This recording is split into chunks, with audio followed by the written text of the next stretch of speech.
Près de la Maison-Blanche, une fusillade a visé des soldats américains. 2 membres de la garde nationale ont été blessés. Un mort et un en état critique. Mais les répercussions de cet incident sont énormes. On rapporte que l'auteur de cet acte serait un Afghan.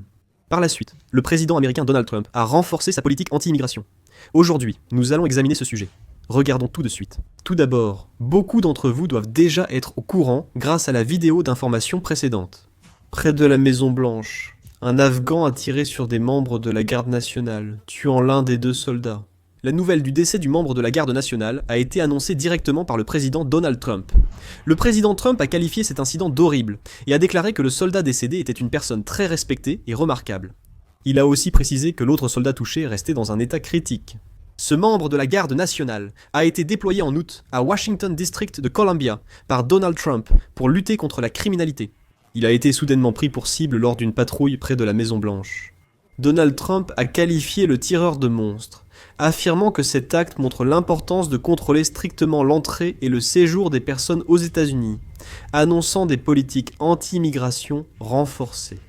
Le tireur, Rahmanullah Rakalal, 29 ans originaire d'Afghanistan, pose problème par son statut. Ce tireur aurait servi 10 ans dans l'armée afghane et participé à des opérations avec les forces spéciales américaines. Il a confirmé avoir collaboré avec la CIA et être membre de la Zero Unit, une organisation paramilitaire afghane. La Zero Unit était chargée des bases besognes, menant directement des opérations liées à des crimes de guerre. Bien sûr, on ne sait pas exactement quel rôle le tireur a joué au sein de la Zero Unit, mais il est rapporté qu'il souffrait gravement de stress post-traumatique et se plaignait souvent de sa détresse auprès de ses proches. D'après Jeanine Pirro, procureure de Washington District de Columbia, en 2021, après le retrait des États-Unis d'Afghanistan, l'administration Biden a approuvé l'entrée de la personne, qui est arrivée en septembre 2021 et a obtenu l'asile en avril 2025. Ce tireur s'est caché dans une ruelle près de la Maison-Blanche vers 14h, 15h locale, et a attaqué par surprise un membre de la garde nationale en patrouille. Il aurait commis l'acte en utilisant un revolver Smith et Wesson 357. Le tireur a également été neutralisé sur place après avoir été touché par balle, et il serait actuellement détenu à l'hôpital. Les autorités ont révélé que le tireur vit dans l'État de Washington, au nord-ouest des États-Unis, et non à Washington District de Columbia. Il aurait une épouse et 5 enfants. Il aurait conduit sa voiture de l'État de Washington à Washington District de Columbia pour commettre son acte. Le FBI américain a qualifié cet incident d'acte terroriste et a lancé une enquête approfondie. Ils auraient également terminé la perquisition au domicile du tireur. Cet incident a servi de justification pour le président Trump. La Cour suprême fédérale a déjà ordonné de ne pas déployer la garde nationale dans Washington District de Columbia. Le président Trump a décrété l'état d'urgence le 11 août à Washington District de Columbia pour cause de criminalité, puis a envoyé la garde nationale. La ville de Washington District de Columbia a déclaré que la criminalité était à un niveau que le gouvernement municipal pouvait gérer lui-même, et qu'elle n'était pas grave, puis elle a déposé une demande d'injonction auprès du tribunal, qui a été acceptée par la Cour. En conséquence, il a fallu retirer la garde nationale. Mais c'est dans ce contexte qu'a eu lieu cette fusillade. Le président Trump a aussitôt dénoncé cet acte terroriste. Il a aussi affirmé que c'était un crime contre notre pays et contre l'humanité. Le président Trump a affirmé vouloir infliger la peine la plus sévère à l'auteur de cet acte cruel en tant que président des États-Unis. Le président Trump a aussi demandé au ministère de la Défense de mobiliser 500 membres de la garde nationale pour protéger Washington District de Columbia. Plus de 2000 membres de la garde nationale ont déjà été déployés et des troupes supplémentaires ont été envoyées. L'administration Trump a demandé à la Cour d'appel fédérale de maintenir la garde nationale à Washington. La légitimité est maintenant du côté du président Trump, donc l'envoi de la garde nationale paraît inévitable.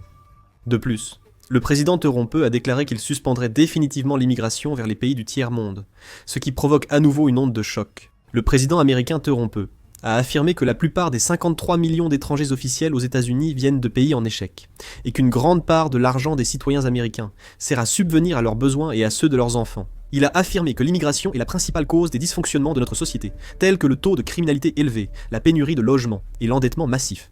Il a annoncé qu'il suspendrait définitivement l'immigration de tous les pays du tiers-monde et expulserait des millions de personnes entrées illégalement, afin de permettre au système américain de se rétablir complètement. Giuseppe Edulro, directeur de l'immigration, a annoncé la révision des cartes de résidents pour les étrangers de pays préoccupants, suivant les instructions du président. Il n'a pas précisé quel pays était concerné. En juin, le président Trump a interdit l'entrée aux ressortissants de 12 pays dont l'Iran et la Somalie, et restreint partiellement celle de 7 autres dont le Venezuela. Il s'agirait probablement de ces pays. De plus, le département de la sécurité intérieure a annoncé qu'il réexamine tous les dossiers d'asile approuvés sous l'administration Biden, qui n'a pas pu examiner correctement les demandes d'asile en grand nombre, annonçant ainsi la mise en œuvre prochaine de politiques anti-immigration à grande échelle. La délivrance de visas aux Africains a aussi été suspendue. Interdire définitivement l'immigration depuis les pays du tiers-monde, comme le veut le président Trump, n'est pas simple juridiquement. Interdire l'immigration en provenance de certains pays est une question législative relevant du Congrès, conformément à la loi sur l'immigration et la nationalité des États-Unis. Par conséquent, un simple décret présidentiel ne suffit pas à imposer une interdiction permanente. Le Congrès pourrait interdire l'immigration de pays hostiles, mais il est peu probable qu'il interdise celle des pays du tiers-monde, comme l'a évoqué le président Trump. Le terme « pays du tiers-monde » désigne les pays qui ne font pas partie de l'Occident ou du bloc de l'Est. Par exemple, la Suisse en fait partie, tout comme l'Arabie Saoudite, la Finlande et la Suède. C'est pourquoi la possibilité d'obtenir un accord réel est faible. De plus, il n'existe aucun précédent d'interdiction permanente de l'immigration en provenance d'un pays spécifique. Cependant, le président a le pouvoir de restreindre temporairement, et sous certaines conditions, l'entrée de ressortissants de certains pays, pour des raisons de sécurité nationale, de diplomatie ou de sécurité publique. Je pense que Trump vise sans doute cet objectif. En juin dernier, une interdiction totale d'entrée a touché 12 pays. Il pourrait donc adopter la même démarche. On peut aussi compliquer l'immigration, par exemple en augmentant les frais de demande ou le taux de refus pour raison de sécurité nationale. S'ils le font, ce sera sûrement ainsi. Donald Trump a annoncé le 28 novembre qu'il suspendrait tous les documents signés par Joe Biden, avec un dispositif de signature automatique durant son mandat. Les documents signés par le président Joe Biden, à l'aide d'un dispositif de signature automatique, représentent 92% de l'ensemble des documents. Le président des États-Unis peut utiliser un dispositif de signature automatique pour signer des documents lorsqu'il est en déplacement à l'étranger, ou en raison d'autres contraintes d'agenda. Cependant, le président Donald Trump a complètement annulé cette pratique. Bien sûr, il n'a pas précisé quels étaient les décrets et documents administratifs dont l'effet serait suspendu, ni sur quelle base légale il pouvait les annuler. Ce dispositif de signature automatique a déjà été largement utilisé par les administrations américaines précédentes. Une suspension soudaine peut avoir de fortes répercussions juridiques et politiques. À l'avenir, il est fort probable que l'orientation politique des États-Unis évolue clairement vers une position plus ferme. L'administration de Donald Trump va profiter de cet incident pour remettre le contrôle des frontières au premier rang de son agenda politique. Déjà, au sein de la Maison-Blanche, des discussions sont en cours pour rendre toutes les procédures d'entrée, y compris l'obtention des visas, encore plus strictes. En particulier, il est prévu que l'intensité des contrôles de sécurité pour les demandeurs originaires du Moyen-Orient et d'Asie du Sud soit considérablement renforcée, et certains analystes estiment que la durée d'examen des demandes de réfugiés pourrait également s'allonger par rapport à auparavant. Le renforcement des patrouilles et l'ajout de systèmes de surveillance à la frontière seront probablement rapidement appliqués. Il est aussi suggéré que les directives contre les tentatives d'entrée illégale pourraient être rendues plus rapides et strictes. L'Agence fédérale de contrôle de l'immigration pourrait demander plus de pouvoir, entraînant plus d'arrestations et d'expulsions pour des infractions mineures ou un statut irrégulier. Dans ce processus, il est fort probable que les conflits entre les gouvernements locaux et le gouvernement fédéral s'intensifient. Des villes comme Californie ou New York gardent leur politique de sanctuaire, et un affrontement avec le gouvernement fédéral paraît inévitable si ce dernier fait pression sur leur budget ou lance des actions juridiques. On prévoit une confrontation politique accrue.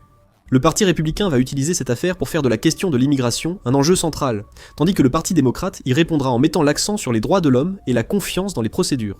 Au final, il est fort probable que la société américaine soit à nouveau plongée dans une vive controverse, et que l'environnement politique devienne encore plus tendu.